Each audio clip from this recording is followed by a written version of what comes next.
তো এটাই হলো গিয়ে টেম্পলের এন্ট্রেন্সটা। দাঁড়ান একটু আগে গিয়ে দেখাচ্ছি।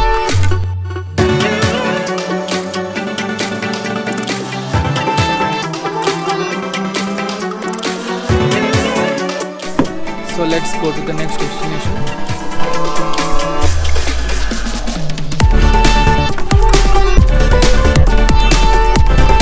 আজকে আমরা যাচ্ছি মাইসোর, ব্যাঙ্গালোর থেকে মাইসোর। এখন আমরা হোয়াইট ফিল্ড থেকে উঠে পড়েছি। হোয়াইট ফিল্ডে আমাদের হোটেলটা ছিল, তো হোয়াইট ফিল্ড থেকে আমাদের গাড়ি চলে এসছে। এখন বাজে সকাল 6টা, এক্স্যাক্টলি 6টা, একদম রাইট টাইমে গাড়ি চলে এসছে। এখন কি 6:20 বাজে? আচ্ছা, তো গাড়ি একদম রাইট টাইমে 6টার সময় চলে এসছে। আমাদের নামতে নামতে 6:20 বেজে গেছে। তো ওয়েদার অ্যাজ ইউজুয়াল দারুণ ওয়েদার। আজকে বেশ ক্লাউডি আছে একটুখানি। তো চলো লেটস গো টু মাইসোর। একটু চা খেতে নামলাম একটা রেস্টুরেন্টে। আগে কিছু রেস্টুরেন্ট দেখিয়েছিল, সেখানে দাঁড়িয়ে দাঁড়িয়ে চা খেতে হতো, কিন্তু এখানে বসে চা খাওয়ার চান্স পেলাম।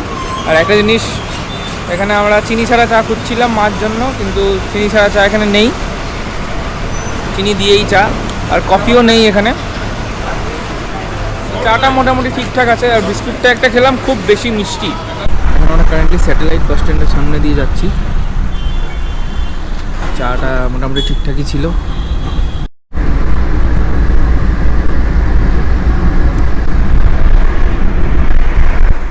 যেতে যেতে আমরা এখন ব্যাঙ্গালোর টু মাইসোর হাইওয়েতে পৌঁছে গেছি। এখন আমরা ব্যাঙ্গালোর মাইসোর হাইওয়ের ওপর দিয়ে যাচ্ছি। কিছুক্ষণ আগেই ব্যাঙ্গালোর ক্রস করলাম। বেশ সুন্দর হাইওয়ে, খুব সুন্দর বানিয়েছে। রাস্তার দুই দিকেই দেখছি ছোটো ছোটো টিলার মতন, মানে পাহাড়ের মতন। তো সেটা খুব ভালো, আলাদা অনুভূতি একটা।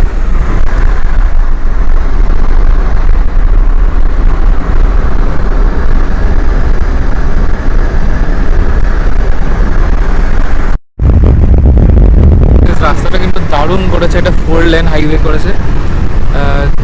বাঁ দিকে 2টো লেন, ডান দিকে 2টো লেন। বাঁ দিকের লেনের ওদিকে একটা ডিভিশন আছে, তো আমরা পার করে যেতে পারছি না। মাখনের মতন রাস্তা, ফাটাফাটি রাস্তা। আমার মনে হচ্ছে দুই দিকে যেহেতু পাহাড়, তো পাহাড় কেটে কেটে এই রাস্তাগুলো বানানো হয়েছে, ব্যাঙ্গালোর টু মাইসোর হাইওয়ে। আর এখন দেখতে পাচ্ছি দুদিকে নারকেল গাছ।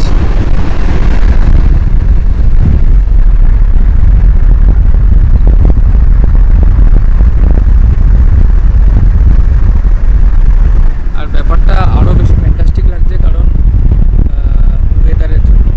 ওয়েদারটা আরও ভালো করে দিয়েছে সারা এনভায়রনমেন্টকে। ফ্রেন্ডস, আমরা এখন টিপু সুলতান সামার প্যালেসে চলে এসেছি। Tipu Sultan summer palace main highway থেকে একটুখানি ডান দিকে ঢুকে তারপর টিপু সুলতান সামার প্যালেসে আসলাম।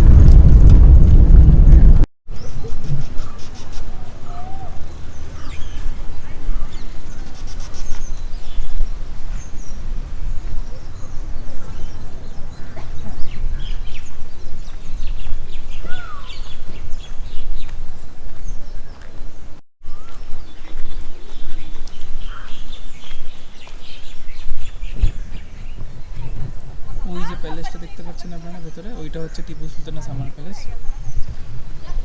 ওই যে ভেতরে হচ্ছে টিপু সুলতানের সামার প্যালেস। আমাদের যেহেতু ভেতরে গিয়ে ভিডিও করার অনুমতি নেই, মানে এখানে এই সামার প্যালেসে ভেতরে গিয়ে ভিডিও করার অনুমতি দেয় না, তাই বাইরের থেকেই ভিডিও করতে হচ্ছে। আমরা ভেতরটা গিয়ে দেখে এসেছি অলরেডি। ভেতরে ওই সুন্দর সুন্দর প্যালেসের ভেতরে সুন্দর সুন্দর কাঠের সব জিনিসপত্র আঁকা ছিল। তারপরে অনেকগুলো রকমের তরোয়াল রাখা ছিল, ড্রেস রাখা ছিল, তো বিভিন্ন রকমের জিনিসপত্র। আর হিস্ট্রির অনেক কিছু ইনস্ক্রিপশন ছিল, সব লেখা ছিল কি কি হয়েছিল আগে। তো এইসবই আর কি টিপু সুলতানের সামার প্যালেস এটা।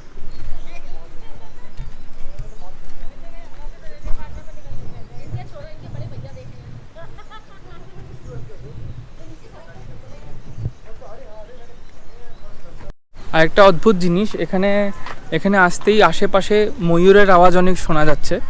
জানি না আপনারা শুনতে পাচ্ছেন কি না। তো আমরা যখন এসেছিলাম এখন ময়ূর সেরকমভাবে দেখতে পারিনি, কিন্তু ময়ূরের আওয়াজ শুনতে পেয়েছি। তো এটা একটা খুব দারুণ জিনিস লাগলো আমাদের। So let's go to the next destination.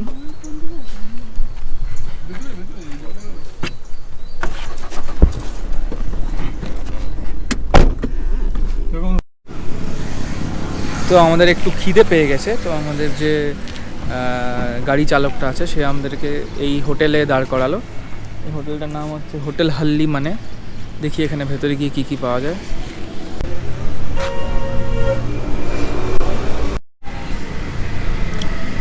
তো দেখে আমরা ভেবেছিলাম যে অনেক বেশি দাম হবে, কিন্তু সেরম দাম নেই ভেতরে।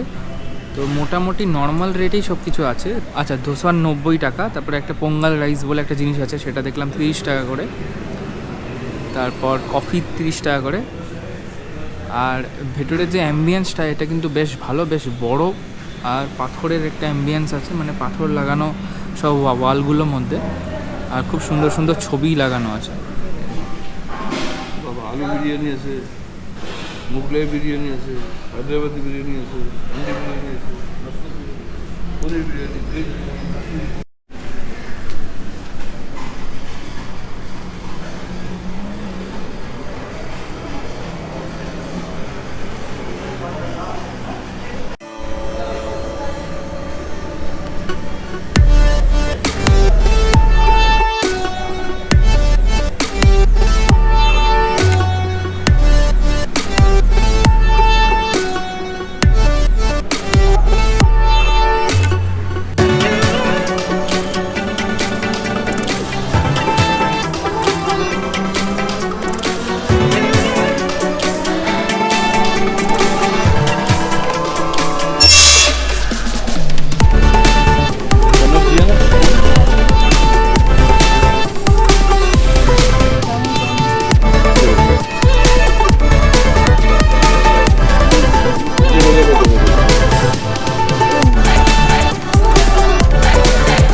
কতটা কফি দিয়েছে, অনেকটা কফি দিয়েছে, তো বেশ 1 গ্লাস ভর্তি কফি দিয়েছে।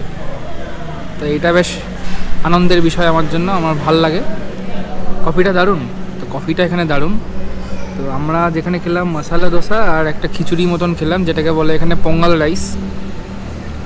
তো মোটামুটি ঠিকঠাক ছিল। খিচুড়ি আর কি বলবো, কিছু বলার নেই। যাই হোক, মশালা দোসাটা মোটামুটি ঠিকঠাক ছিল, কিন্তু কফিটা শুনছি খুবই ভালো, বেশ ভালো খেতে কফিটা, দারুণ খেতে। একটু কড়া আছে আর মিষ্টিও আছে। হাই বন্ধুরা, তো এখন আমরা রঙ্গনাথ স্বামী টেম্পলে দিকে ঢুকছি। টেম্পলের দিকে ঢোকার সময় আমরা দেখছি যে রাস্তার আশেপাশে অনেকগুলো ঘোড়া আছে। তো এটাই হলো গিয়ে টেম্পলের এন্ট্রেন্সটা।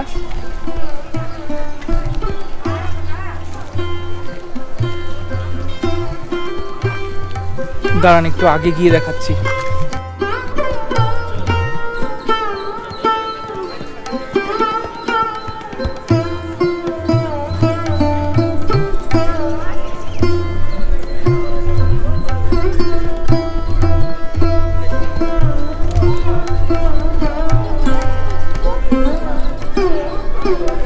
আজকের ওয়েদারের জন্য কিন্তু পেছনে যে ব্যাকগ্রাউন্ডটা, টেম্পলের পেছনে ব্যাকগ্রাউন্ডটা, ওটা কিন্তু বেশ বলতে পারেন মায়াবী লাগছে, দারুণ লাগছে, ফাটাফাটি।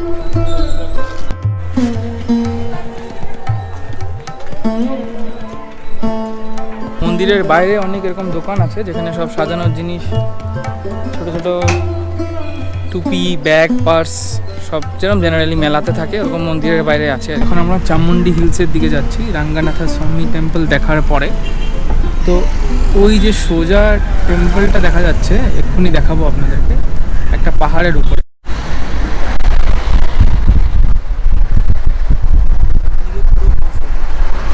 ডান দিকে যে ভিউটা দেখতে পাচ্ছেন, গাছগুলো সরলেই দেখতে পারবো, পুরো মাইসোর শহরটা দেখা যাচ্ছে। এখন আমরা পাহাড়ে উঠে গেছি। यहाँ पे ভিউ এটা চামুণ্ডেশ্বরী মন্দিরের পার্কিং এরিয়া। এখানে দেখুন সব কটা গাড়ি এখানে সব পার্ক করা আছে। এটা হচ্ছে মাল্টি লেভেল পার্কিং, এখানে নিচেও পার্কিং আছে, ওপরেও পার্কিং আছে।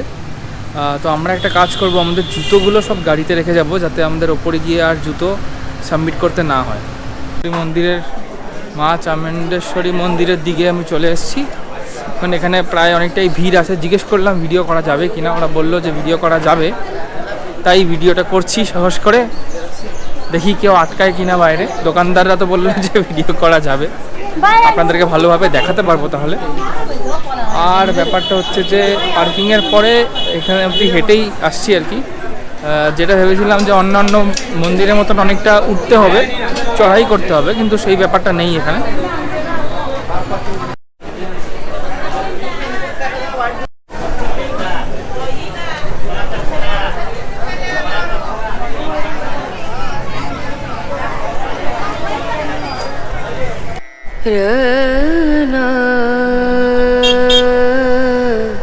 দেখুন মন্দিরটা কি সুন্দর, মা চামুণ্ডেশ্বরী মন্দির, একটা উঁচু, দেখতে পাচ্ছেন আপনারা। আজকে ওয়েদারটা খুবই ভালো, তাই কষ্ট হচ্ছে না কোনো।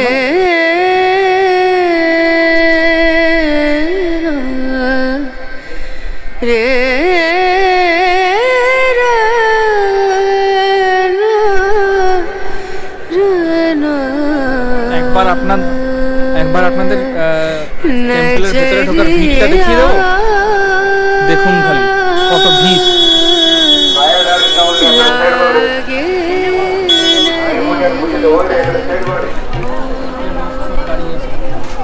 দেখুন এদিকে কত লোক দাঁড়িয়ে আছে ভিড় করে।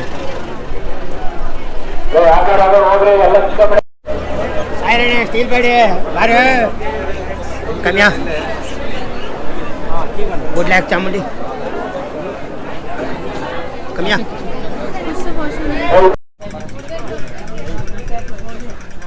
এই হচ্ছে সেই মাল্টি লেভেল কার পার্কিং যেখানে গাড়িটা পার্ক করা।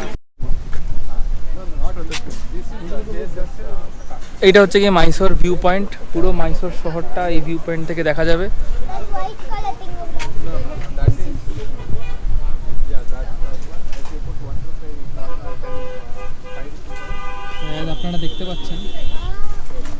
আপনারা দেখতে পাচ্ছেন পুরো শহরটা কিন্তু এখান থেকে দেখা যাচ্ছে।